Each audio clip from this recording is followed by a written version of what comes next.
This is Kite Cutter TV with another presentation. We gotta talk about this. Okay guys, several illegal immigrants have been detained by authorities after arriving on shore in a boat in Hillsboro Beach in South Florida this morning. According to Hillsboro Beach's chief of police, 12 migrants were on board the small boat, including one child. A massive search ensued when all those on board ran as soon as authorities arrived. Witnesses say officers combed through the buildings in SWAT gear armed with rifles. One resident said he saw one migrant leap from the bushes along a road and yell at drivers to stop for him. The resident said it was a heartbreaking scene. It seems likely that the 12 illegal immigrants were Haitian nationals.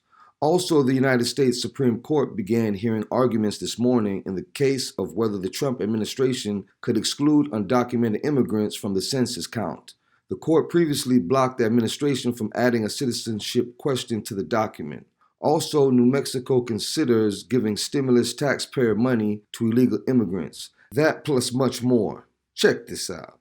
We're following some breaking news at this hour. Reports of migrants coming ashore in Hillsboro Beach. Hatzel Vela, he arrived on that scene a short time ago. He's joining us now live with more. Hatzel, what do we know? Andrew, not a lot of activity since we've been here. This is what we've seen really pretty much here at the Hillsboro Inlet. Federal agents here on their boat. Looks like they're continuing to monitor the situation out here. But I want to take you to some video that we captured shortly after this happened from Sky 10. Here's what's happening here. You can see a twin-engine, 25-foot walk-around boat. If you look closely in this video, you can also see a couple life vests on the sand, as well as articles of clothing. You can also see federal agents running back and forth, taking pictures of the boat. So obviously this is the real focus of the attention and the investigation. What we're hearing here is that about 9 migrants, I should say, and one small child were detained at some point along the Hillsboro Mile Beach here. They are possibly still looking for 1 or 2 other individuals. But again, that information has not been confirmed. We're still trying to work with federal authorities trying to confirm that information. But again, it looks like initial reports show that migrants that came ashore here along the Hillsboro Beach Inlet. We'll keep you posted if we get any new information. But for now, reporting live from Pompano Beach, I'm Hatzel Vela, Local 10 News. Happening right now, there's a search for a group of migrants who ditched a boat in Hillsboro Beach. Let's get right out to NBC6's Marissa Bagg. Marissa, talk to us. What exactly happened here? Well, Shelley, I can tell you right now, several of those migrants are being loaded up into a van to be processed by Border Patrol. In fact, just down the way here, you can see there's a gentleman in a red shirt that they are reviewing right now. He just walked out of the area where they were holding the detainees, and as I've been saying, we've been watching one by one as they've been escorted into a van. This is the first gentleman that has actually been stopped right there outside of a vehicle, and it appears again that they are examining him right now. So what we have been able to uncover here at the scene was that actually the police chief here at Hillsboro Police just came out a short time ago, told us there were 12 people that they were able to find who did hop out of a boat here at the Hillsboro Beach Club right around 10:30 this morning. Chopper 6 was over the scene shortly after that. So again, 12 or 13 people, at least one of them was a child. And initial reports at this time is that they are Haitian nationals. Witnesses tell us that the migrants ran, of course, as soon as they came ashore, and then this massive search ensued in this area. When police arrived, they say that officers were combing through the buildings in full SWAT gear, armed with rifles, looking for people. We did actually speak with one man who lives here and says that he just happened to be outside of his complex when he saw one of the migrants jump out of the bushes along the main thoroughfare here on Hillsboro Mile, and that the man was yelling for drivers to stop for him. He says it was a heartbreaking scene, and he described it for us. I think he yelled stop to get a person driving past to stop the car so he could get a ride and be out of here, and therefore be kind of anonymous. So again, here's another view of the scene from Chopper 6. Also back out here live. We're waiting any moment now for the officials here to load up the rest of the migrants, and then surely they will be taken into federal custody and likely interviewed. So obviously this is a developing story, a developing scene. We will continue to follow it and bring you the latest on air and online throughout the day. Reporting live in Hillsboro Beach, Marissa Bagg, NBC6 News. The state will be handing out $750 checks soon, but some question who the checks might be going to. Well, Target 7 read through the new state stimulus bill to find out who qualifies. Thousands of New Mexicans didn't get these $1,200 checks when Congress passed the first COVID-19 economic stimulus bill. To get it, you had to make less than $75,000, have a valid Social Security number, and be in the country legally. This week, the state legislature passed this bill, and they are now trying to give $750 to low-income New Mexicans who never got a check. If you didn't file a 2018 or 2019 tax return, you weren't able to get the federal stimulus check. Some people had incomes that were so low that they didn't file.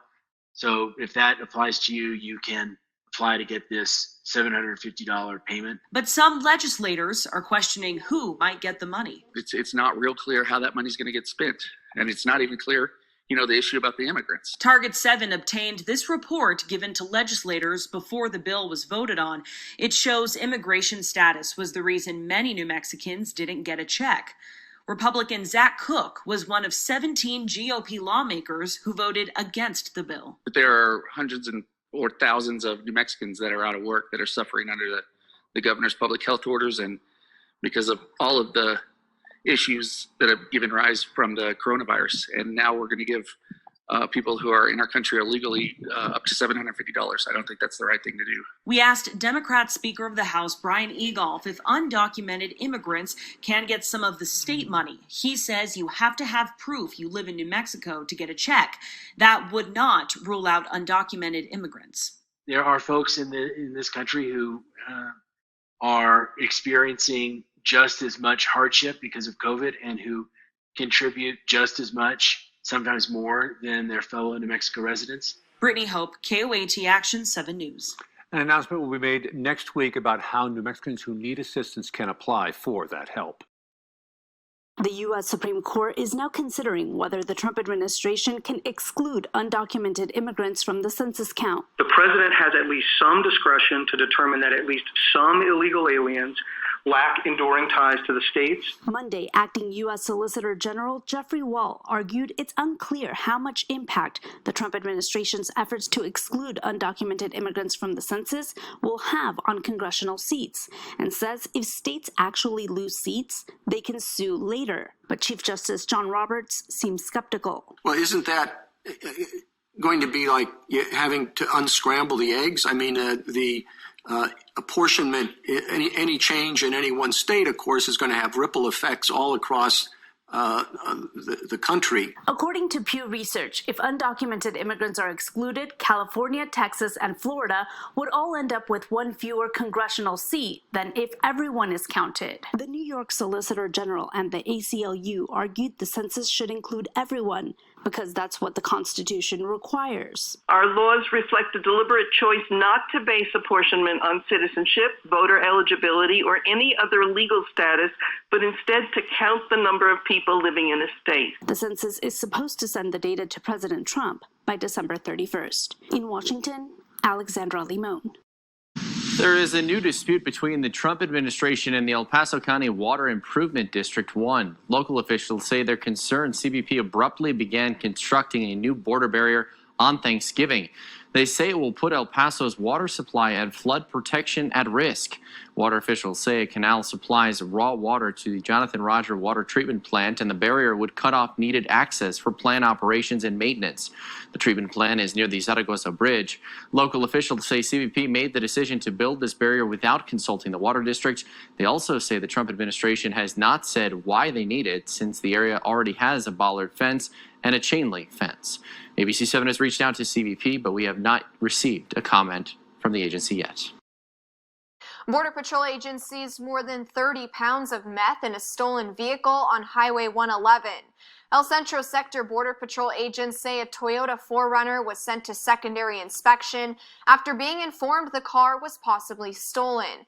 A canine flagged the vehicle and they found 31 packages of meth in a spare tire, totaling to more than $70,000. 2 U.S. citizens were arrested. A second incident involved a vehicle sent to secondary inspection at the Highway 86 checkpoint. A canine alerted agents, whom then discovered more than $50,000 worth of meth disguised in battery booster boxes. 1 U.S. citizen was arrested.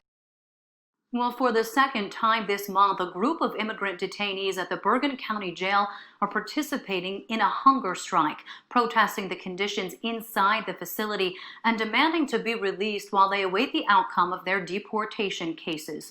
The detainees allege poor health and safety standards made worse by the rising surge of COVID-19. WNYC reporter Matt Katz covers immigration and refugees. He's been following the action at the jail and joins us with the latest. Matt, thanks for taking a couple of minutes with us here today. I guess the question is this strike having the desired effect that the detainees are looking for? I would say not yet. They are not getting the media attention that they say they hope for, particularly Spanish language media, and they are not getting released or deported. One detainee I spoke to actually wants deportation. The others want release. They have medical complications and they feel they're more vulnerable to illness because of COVID, and they want the opportunity to fight their deportation cases from the street, from home, maybe with an ankle monitor. They don't see why they need to stay in jail. There was one hunger striker in a previous hunger strike last month, and he was actually released after about 9 days on hunger strike. So they're using him as inspiration, but the current hunger strikers, they have found no relief from ICE so far. Yeah, so there is precedent. I mean, I guess we should note Bergen County, this jail, was the first in the nation to have a positive coronavirus case among the detainees. But I wonder, though, Matt, there is a mandate that allows for those who are considered medically vulnerable to be released. Do these detainees not fall within that category, or is that entirely separate issue here? They could certainly be released. There have been court orders during COVID to mandate that ICE review the files of detainees, but they certainly have conditions, according to them and their attorneys, that seem to make them more vulnerable to this pandemic.